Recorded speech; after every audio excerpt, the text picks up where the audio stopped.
we need the soil. What else? Water and the sun. Water and the sun. While these kids plant flowers, Who's going to water the plants when Me! we're done? Me! You are? ERC is planting ideas. I wish I had them when I first started.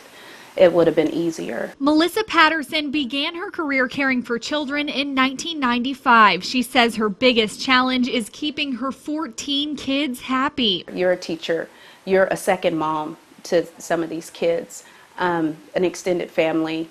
You're a nurse. You're the cook. ERC helps her be everything wrapped in one. One of the kids just told me that you are not just his teacher, but you're the plumber, because I had to fix the toilet. The licensed child care resource and referral agency helps parents find child care to meet their needs. I know when I was a young parent, you kind of wish you got an instruction book with that child. ERC's executive director, Riva Waiwadis, says for 32 years, the organization hasn't just helped parents, but child care providers too. They can come in and check these out.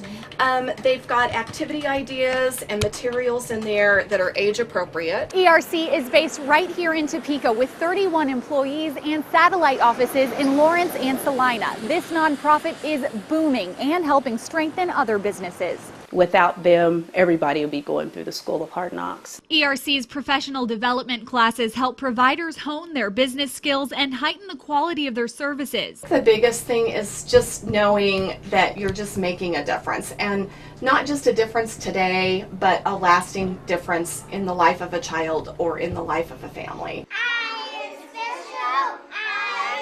The things that we're teaching these children before they go into kindergarten is going to last a lifetime. Yeah, your flower is planted. Hey! But I did great. You did a job. You did a great job. Chamber officials say ERC has done a great job too, planting seeds of knowledge, helping kids and businesses grow. Not a day that goes by around here that we don't help people, and that feels really good. I know I'm doing my job when parents come to pick them up and they're not ready to leave. Susie Gilbert, 13 News.